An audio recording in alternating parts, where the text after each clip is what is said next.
아멘. 감사합니다. 저도 하나님께서 저를 굉장히 사랑하고 계시고 보호해 주시고 계시다라는 체험을 여러 번 했습니다. 그 중에 하나가 저 자신뿐만이 아니라 그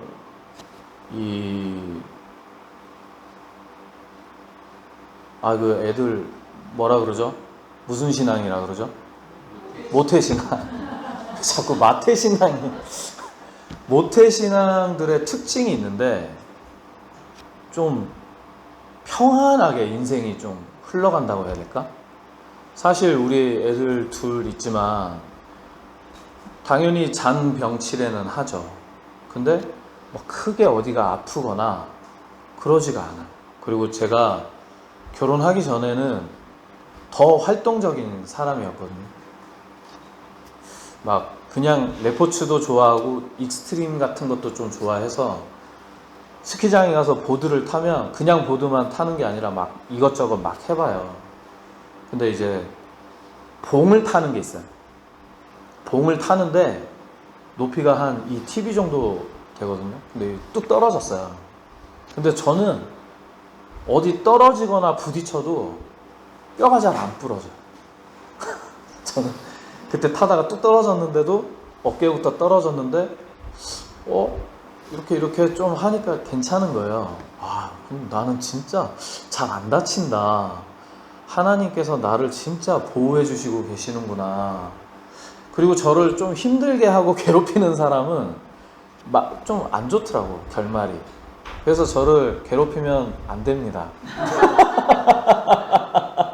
그런 생각이 이제 쭉 있었는데 신앙생활하고 이제 상담도 배우고 하면서 보니까 그 사람들이 복을 받을 그릇이 안 된 거예요.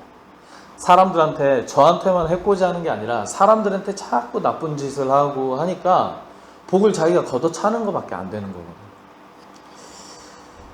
여튼 살아가면서 하나님이 눈에 보이지 않는 하나님께서 나를 보호하고 계시는구나 라는 거 느끼는 것이 이 말씀을 준비하면서 굉장히 중요하다라는 걸 느꼈습니다. 내가 사랑받고 있는 존재라는 걸 느끼는 것이 나에게 행복을 주고 기쁨을 주고 살아가는 원동력이 되기 때문이죠. 나를 보호해 주시는 하나님임을 믿으시기 바랍니다. 우리 오벳이 우리 아들이 나중에 군대 가야 된다고 하니까 너무 가기 싫다고 그러더라고요. 우리 평소에 군대 갔다 온 사람이 거의 이제 저밖에 없었다가 우리 동령이 생기고 우리 또 두 청년이 와가지고 군대 갔다 온 경력이 많이 생겼습니다. 불침번은 뭐 하는지 아세요? 우리 자매님들? 불침번? 예? 뭐라고요? 안 자고 뭐요? 지키는 거. 뭘 지키는데요?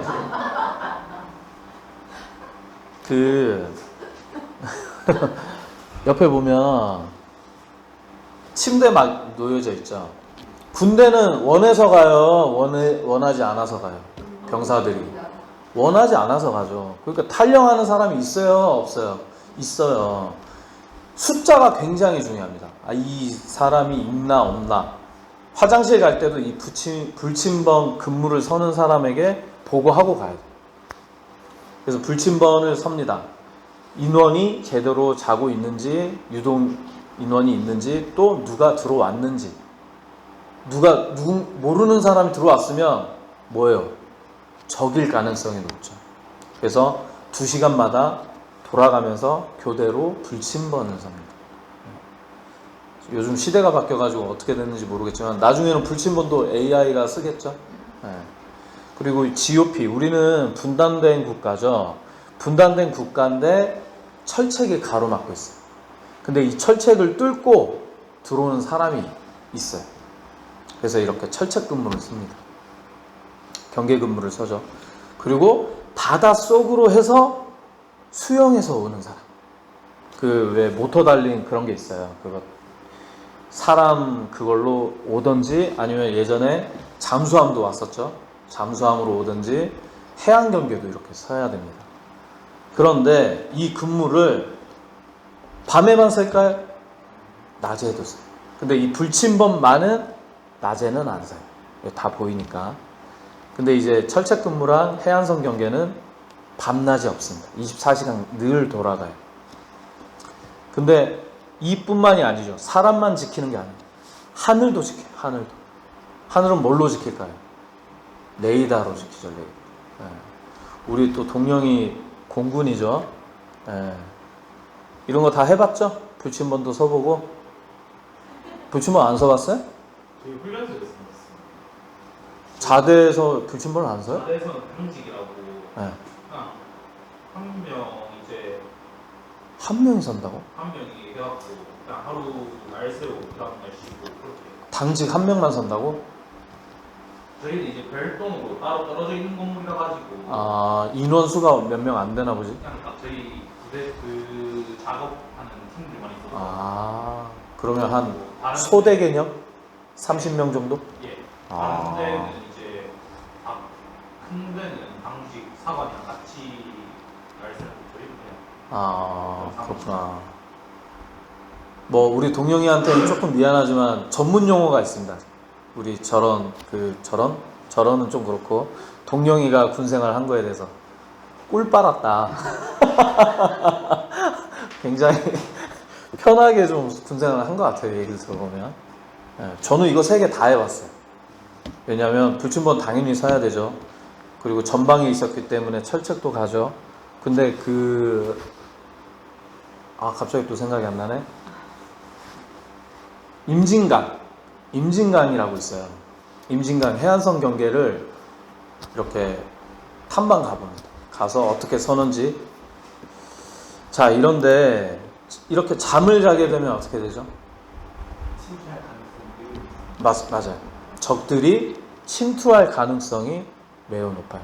실제로 뭐 일반 육군이나 이렇게 불침번을 서고 경계 근무를 서는데 특수부대들이 있어요.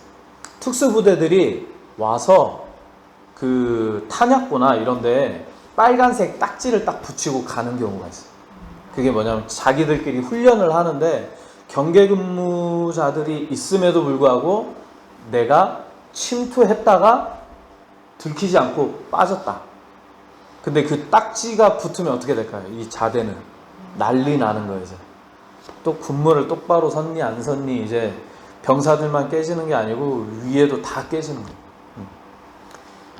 잠을 자게 되면 이렇게 적들이 쳐들어올 수 있는 확률이 높아지겠죠. 오늘 말씀에 하나님께서 나를 지켜주신다라고 되어 있습니다. 그런데 이 말씀에 가장 중요한 것이 하나님께서는 주무시지 않는다. 잠자지 않는다. 하나님께서 늘 나를 지켜주고 계신다라는 말씀입니다. 우리 이 시편 121편 보고 있는데요. 우리 시편 누가 썼는지 아시나요? 보통 다윗이 썼다고 하죠. 근데 이 시편은 다윗뿐만이 아니라 모세의 시편도 있어요. 모세의 시편도 있고, 근데 이 121편의 시편은 누가 썼을까요? 누가 썼는지 잘 모릅니다. 그래서 다윗 혹은 순례자가 썼겠거니 하고 추측을 하고 있어요.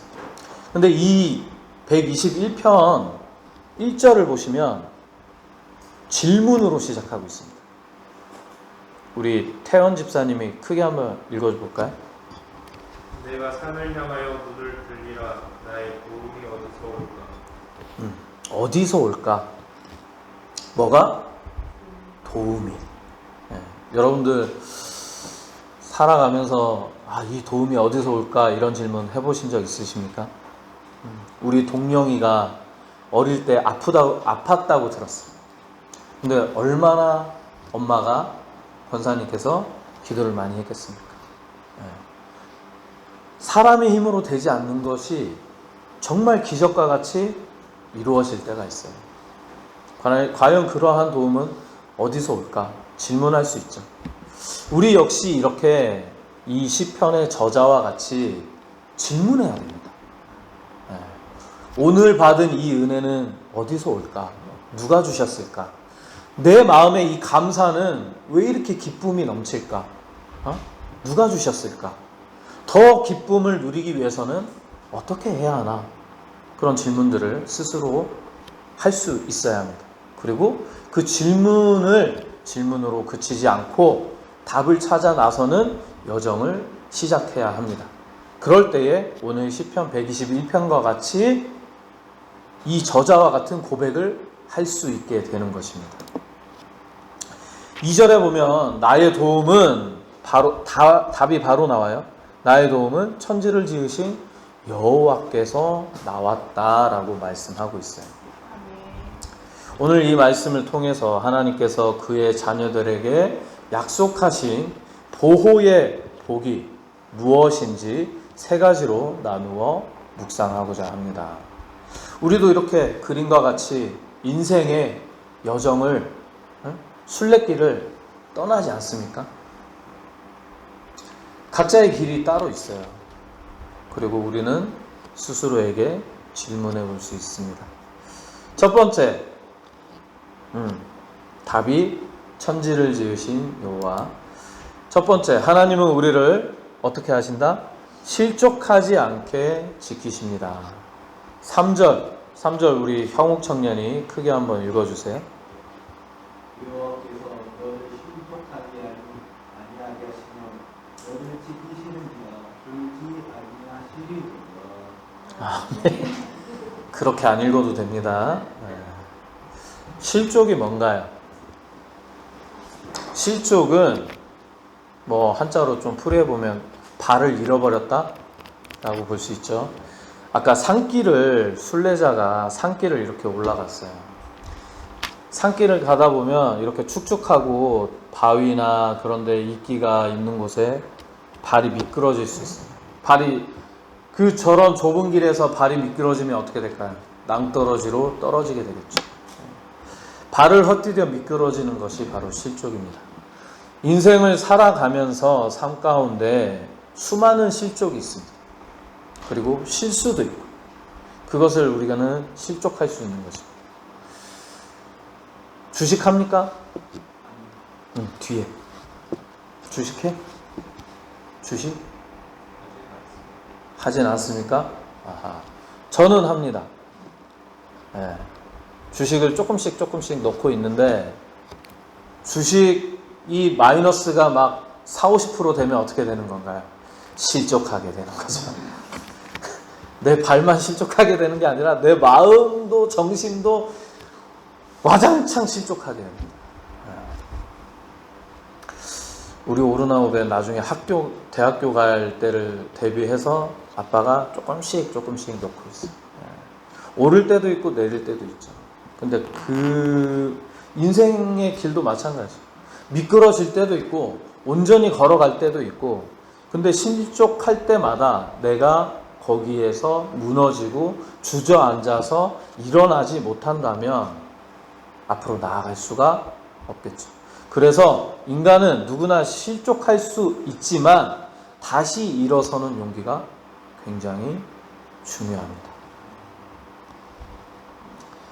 그런데 우리에게 용기 주시는 분이 바로 하나님이십니다. 우리가 쓰러지지 않게 우리의 발걸음을 붙들어 주시고, 우리가 쓰러졌다 하더라도 다시금 일으켜 주시는 이가 누구다? 여호와 하나님이십니다. 세상의 파수꾼들, 우리 불침번들, 경계 근무자들 다 졸거나 잘 수 있어요. 실수할 수 있어요. 그러나 우리 여호와 하나님께서는 3절의 말씀과 같이 어떻게 하신다? 졸지 않으신다. 왜 하나님은 졸지 않으실까요? 졸음은 온전히 인간적인 생각입니다. 육체를 가진 인간이기 때문에 하나님도 주무셔야 되지 않을까? 하나님도 피곤하시지 않을까? 그렇게 생각하는 것이죠. 피곤함을 채우기 위해 잠을 자야 되는 것, 이것은 모든 인간과 동물들이 겪어야 되는 문제죠. 우리가 하나님을 말씀을 할 때에, 지칭할 때에 완전하신 하나님이라고 합니다. 완전하다는 건 무엇이다? 많은 것을 갖추고 많은 능력을 가지고 있는 것이 아니라 결핍이 없는 것이 완전한 것입니다. 곧 하나님은 돈도 필요 없으시고 필요하지도 않으시고 잠을 주무셔야 될 필요성이 없는 분이시다. 그러니 하나님께서는 완전하신 하나님께서 우리를 24시간 내 인생 내내 나를 들여다보시고 보호해 줄 수 있는 것입니다. 그렇게 사랑하는 자녀 우리에게 시선을 떼지 않을 수 있는 것입니다. 우리가 잠든 밤에도, 우리가 아파하는 순간에도, 우리가 외로이 눈물을 흘리는 그 순간에도 하나님께서는 그 눈동자는 우리를 향해 있다라는 것을 믿으시기 바랍니다. 두 번째, 하나님은 우리 삶에 무엇이 되어주신다? 그늘이 되어주신다. 5절 우리 태연 집사님 크게 한번 읽어주세요. 여호와는 너를 지키시는 이시라. 여호와께서 내 오른쪽에서 내 그늘이 되시나니. 아멘. 올 여름 비도 오지 않는 정말 무더운 여름이었습니다. 이런 무더운 날들이 연속될 때에 우리에게 필요한 것은 무엇입니까? 아니죠. 에어컨이죠. 시원한 수박이죠. 지금 이 시대는 우리가 지금 이제 물질 문명 사회에 살아가고 있지 않습니까? 선풍기도 있고요. 그리고 에어컨도 있고요. 그리고 그늘이 되어주고 비바람을 막아주는 건물도 있습니다. 근데 앞에 그림과 같이 사막을 걸어가는 저런 사람에게는 에어컨이 필요하다고 해서 생겨날 수 있을까요? 그렇지 않죠. 자연 환경에서는 에어컨이 있다고 하더라도 전기를 끌어올 수 없으면 무용지물입니다. 그럴 때 그림과 같이 그늘이 필요합니다. 인생을 살아가면서 정말 내가 숨 쉴 수 없는 순간들이 있습니다. 좀 벗어나고 싶다. 너무 힘들다. 조금 쉬고 싶다. 우리가 사막을 걸어가 본 적은 없겠지만 정말 무더운 날에 어쩔 수 없이 걸음을 걸어야 되는 때가 있습니다. 우리 군대에서 행군이라고 합니다. 행군. 혹한기, 혹서기가 있는데 혹한기는 가장 추울 때 훈련을 나가요. 그리고 혹서기는 가장 더울 때 훈련을 나갑니다. 저도 이제 혹서기 때 훈련을 나갔는데 막 산도 넘고 물도 도하하고 하다 보니까 이 배급이 잘 이루어지지가 않아요. 보급을 못 받으면 식사도 보급을 받아야 되고 물도 보급을 받아야 됩니다. 근데 밥도 밥이지만 무더운 여름날에 물을 보급을 받지 못했어요. 어떻게 됐을까요? 저는 그러지 않았어요. 저는 꿋꿋이 참다가 길에 고여있는 물을 먹으려고 했어요. 이렇게 옷에 적셔가지고 그 불순물을 조금 가라앉힌 다음에 그 위에 뜬 물을 손으로 받아 먹으려고 하다가 말벌에 뒤통수가 쏘여가지고 실려갔었거든요. 근데 실려와서 저는 정신이 있었죠. 근데 저희 부대 애들이 막 들어오는 거야. 니네 왜 들어왔어? 그랬더니 논에 물을 너무 못 먹다 보니까 행군하다가 논이 나왔는데 그 논물을 먹었어요. 근데 논물이 그냥 물만 받아져 있는 게 아니라 농약을 뿌리잖아요. 그래서 호수 집어넣고 다 개원했어요. 극한의 상황에 이르르면 저 똥물 같은 것도 물로 보입니다. 네. 정말 극한의 상황에 이르면 메뚜기, 매미 더 맛있어 보입니다. 또 이 좀 우스갯소리이긴 한데 군대에 가면 할머니도 여자로 보인다. 그런 말이 있어요. 그만큼 갇혀 있고 힘든 그런 상황 속에서 이 그늘이 얼마나 소중할까.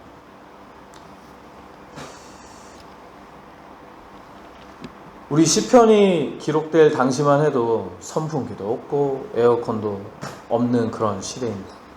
게다가 이 말씀이 대한민국에서 작성된 게 아니라 무더운 중동에서 작성이 되었습니다. 중동은 너무나도 더운 나라죠. 그 무더운 중동 햇볕에 사람을 살리는 그 길은, 방법은 바로 이 그늘이 될 것입니다. 6절, 낮에 해가 너를 상하게 하지 아니하며 밤의 달도 너를 해치지 아니하리로다. 아멘. 해는 이해가 되죠. 정말 무더운 여름날에, 더운 날에 해가 구름으로 하나님께서 가리워 주셔서 나를 살리실 수 있고, 근데 밤의 달로부터 나를 지켜주신다고 합니다. 달은 왜 그럴까요? 달은 밤에 어떤 달이 사람을 해친다라는 것이 아니라 마음을 얘기하고 있는 것입니다. 불안한 마음, 그리고 순례자가 혼자 밤을 겪게 될 때에 무서운 마음, 우울한 마음, 그런 악한 세력으로부터 보호해 주신다. 하나님의 그늘 아래 거하는 자는 낮의 해와 밤의 달도 해치지 못한다. 하나님이 우리의 피난처가 되시고 또 모든 유해한 영향력으로부터 우리를 보호해 주신다라고 말씀하고 있습니다. 세 번째, 출입을 영원히 지키십니다. 우리 7절 한번 또 읽어주세요.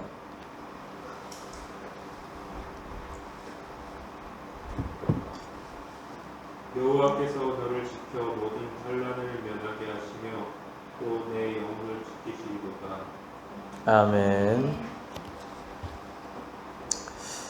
마지막으로 하나님은 우리의 영혼을 지키시고 출입을 지금부터 영원까지 지키신다고 선언하고 있습니다. 여기서 말하는 출입은 무엇일까요? 우리가 아침에 학교에 가거나 직장에 나갈 때 저 출입문을 나섭니다. 그리고 저녁에 또 돌아오죠. 하나님은 어떤 분이시죠? 완전하신 하나님이신데 우리가 하나님을 알파와 오메가라고 합니다. 그것은 처음과 끝, 내 인생 역시 하나님의 시간 안에 포함되어 있다라는 말이죠. 즉, 이 말인 즉슨 출입을 지켜주신다 라는 말은 내 삶의 모든 일정과 일거수일투족을 책임지신다라는 뜻입니다.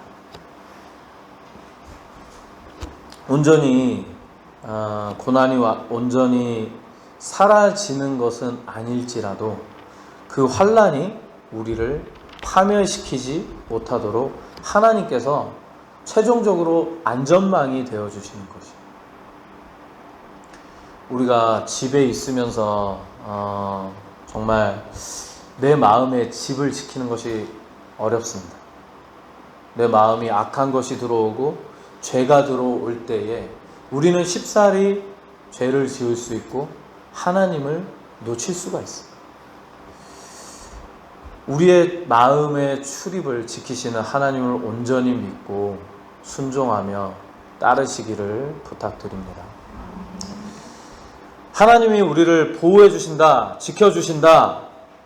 믿음이 있는 자는 이러한 고백을 당연히 받아들이고 아멘으로 화답할 것입니다. 그러나 믿음이 부족한 자는 오늘 말씀이 와닿지 않고 말도 안 되는 일이라고 여겨질 수도 있을 것입니다. 또는 내가 어떻게 하느냐에 따라서 삶이 정해진 거 아니냐, 운명이 정해진 거 아니냐, 그렇게 말할 수가 있겠죠. 이 또한 틀린 말은 아닐 것입니다.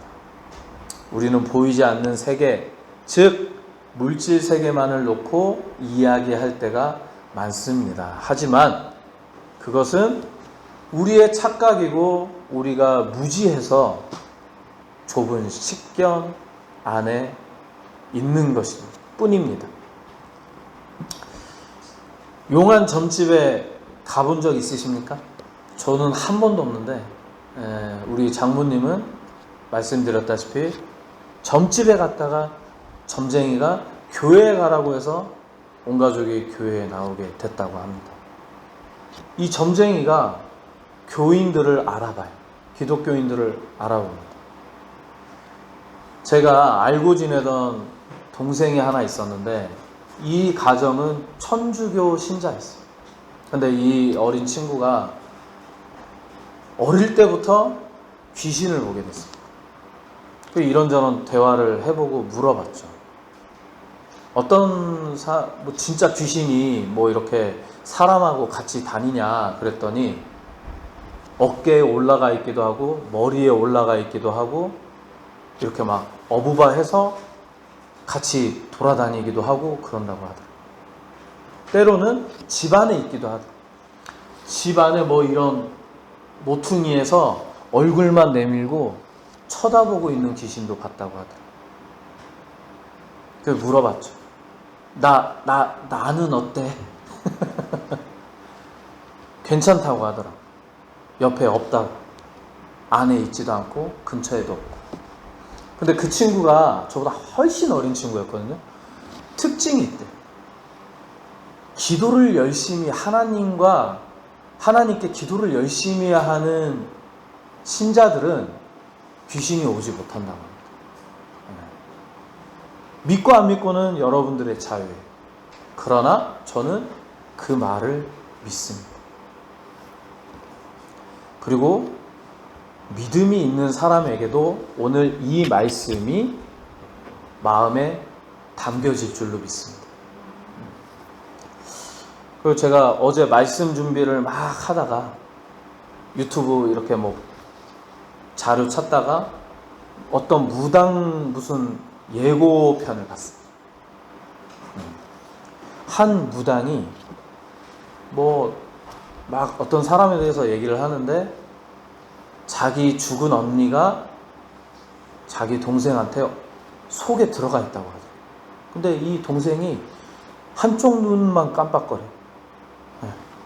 그리고 이 언니가 그 동생을 조금 힘들게 하고 있다. 아무리 가족으로 같이 태어났지만 죽고 나서의 그 영혼이 더 가족이라 할지라도 힘들게 할 수 있는 것 같아요. 그리고 그 무당이 그런 얘기를 하니까 또 다른 무당이 또 그런 얘기를 하더라고요. 맞다고. 그 무당은 또 어떻게 다쳤으며 어떻게 죽었으며 막 그런 얘기를 하더라고요. 여러분, 우리가 이런 샤머니즘 또 무당 이런 토속신앙 이런 것들 많이 접하지 않습니까? 이런 얘기를 하면 사람들이 솔깃해요. 호감이 가요. 더 듣고 싶어요. 왜? 신기하니까. 귀신은 있습니다. 99% 있어요.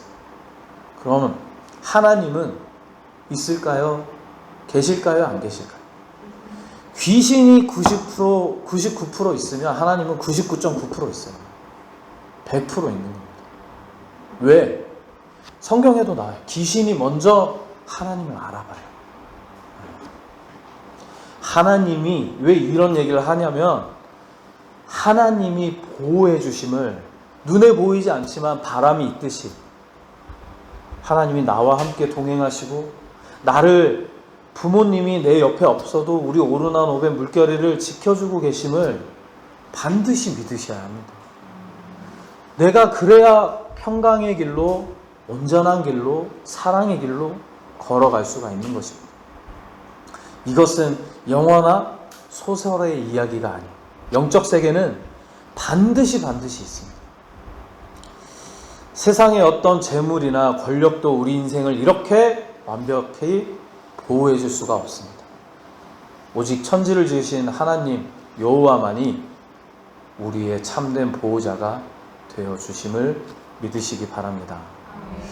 지치고 힘든 하루를 살아갈 때에 두려움과 불안이 밀려온다면 눈을 하늘로 들어 하늘을 바라보십시오. 그리고 생각해 보십시오. 그리고 이 말씀을 되새겨 보십시오. 졸지도 아니하시는 하나님이 나를 바라보고 계시고 지켜주고 계신다. 그분은 내가 목마를 때 물을 주시고 내가 그분의 그늘 아래에 내 마음의 평안을 누릴 수가 있고, 그리고 나의 시작과 끝이 되시는 하나님께서 내 출입을 지켜주고 계신다 라는 말을, 이 말씀을 되새겨 보시기 바랍니다. 우리를 지키시는 하나님의 은혜와 보호의 복이 여러분들과 여러분들의 가정에 영원토록 함께하기를 주님의 이름으로 축원합니다.